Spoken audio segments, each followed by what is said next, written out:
Tu sais que cette relation te fait souffrir, tu sais qu'il y a quelque chose qui ne va pas et pourtant tu restes. Et si je te disais que ce n'est pas parce que tu es faible, mais c'est tout simplement un mécanisme psychologique normal. Dans cette vidéo, je vais t'expliquer pourquoi c'est difficile de partir et surtout comment commencer à t'en sortir. Salut à tous et bienvenue dans cette nouvelle vidéo, je m'appelle Agnès et j'étudie la psychologie et j'ai hâte de répondre à la question du jour, pourquoi reste-t-on dans une relation qui nous fait souffrir? Alors le premier mécanisme dont je veux vous parler, c'est la théorie de l'attachement.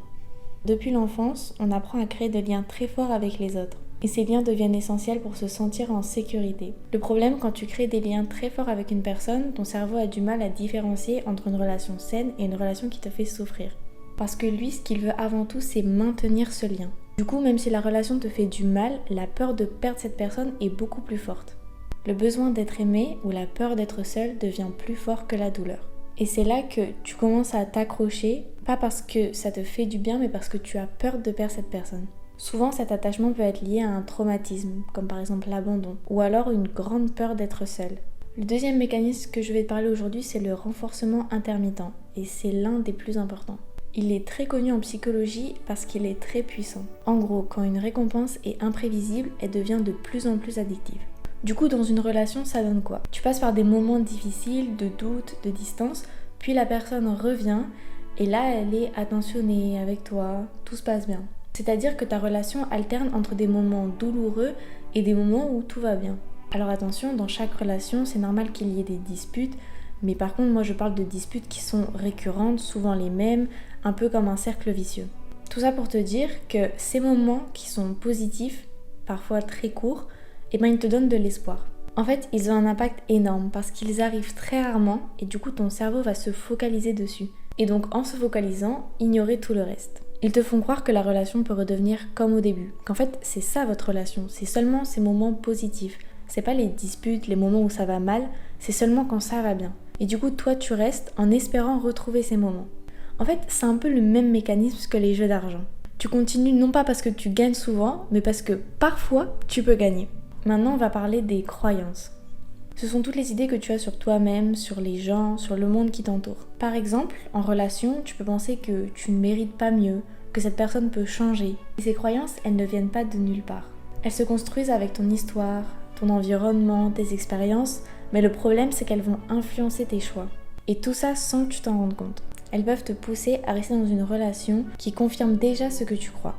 Par exemple, si tu penses qu'au fond de toi, tu ne mérites pas mieux, alors tu vas tolérer tout le reste, même les choses qui te font extrêmement souffrir. Et ça, pas parce que tu veux souffrir, mais parce que tu crois que ça correspond à ce qui est normal. Pour vraiment comprendre, je vais te donner un exemple d'une situation potentielle dans une relation. Alors au début, tout se passe bien, la personne est là pour toi, elle est attentionnée, tu te sens vraiment bien. Puis petit à petit, quelque chose change. Attention, je parle pas d'une routine ou de quelques disputes parce que vous habitez ensemble, parce que vous passez de nouveaux steps dans la relation. Je parle vraiment d'un changement.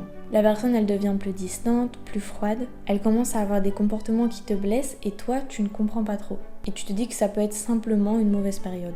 Et ensuite, il y a un moment encore plus difficile, il y a une dispute par exemple. Et à ce moment-là, tu ressens de la tristesse, du doute, tu culpabilises, tu te dis même peut-être que c'est ma faute, que c'est moi le problème. Et puis la personne revient et tout redevient comme au début. C'est-à-dire elle te redonne de l'attention, elle est là pour toi, tu te ressens bien. C'est là que tu te dis, voilà, c'est ça la relation. Mais ces moments ne durent pas et petit à petit, les comportements reviennent. C'est-à-dire la distance, les tensions. Et là, sans t'en rendre compte, tu vas juste espérer que ces moments où ça allait bien reviennent. En fait, tu n'es pas attaché à la réalité de ta relation, mais au moment où elle te faisait du bien. Tu es là dans cette relation pour l'espoir, pour le fait qu'elle redevienne comme au tout début. En fait, c'est ça qui maintient un peu le cycle. Et comme je l'ai dit, attention, je parle vraiment de grosses disputes et de moments très courts positifs entre les deux.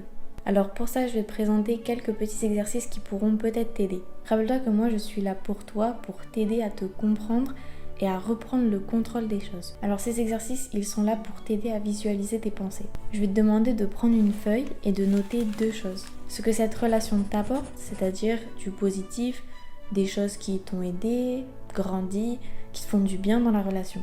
Et ensuite, ce qu'elle te coûte vraiment, c'est-à-dire toutes ces choses au fond de toi qui te coûtent chaque jour en te levant, qui peuvent te fatiguer ou peut-être perdre confiance en toi, te rabaisser, etc. Qu'est-ce qu'elle te coûte cette relation? Sur ton mental principalement, sur ton moral. Bien sûr, je te demanderai d'être 100% honnête avec toi pour que cet exercice fonctionne. Il n'y a pas forcément de conclusion à cet exercice, c'est plus toi qui pourras l'interpréter. C'est pouvoir visualiser entre les deux si elle t'apporte plus ou elle te coûte plus. Si cet exercice te parle pas trop, j'en ai un deuxième pour toi si tu le souhaites. Des fois, c'est un peu compliqué de visualiser par soi-même. Très souvent, on est plus lucide pour les autres que pour soi-même.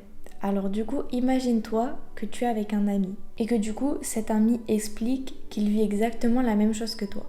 En gros, fais comme si tu parlais tout seul, tu expliquais un peu ta relation, mais toi, tu vas le voir du point de vue de ton ami, d'un point de vue extérieur. Et tu vas pouvoir te dire quel conseil je donnerais à cet ami. Qu'est-ce que je lui dirais de faire dans cette situation. Comme ça, peut-être, ça pourra t'aider. Rester dans une relation qui fait souffrir, ce n'est pas de la faiblesse, c'est tout simplement le résultat de mécanismes émotionnels très forts. Mais comprendre pourquoi tu restes, c'est déjà reprendre le contrôle sur la situation. Et parfois, c'est le premier pas vers un changement. Si cette vidéo t'a parlé, n'hésite pas à t'abonner. Et si tu le souhaites, tu peux me laisser un commentaire, qu'on puisse échanger. En tout cas, moi je vous laisse, passez une très bonne journée et à la prochaine vidéo.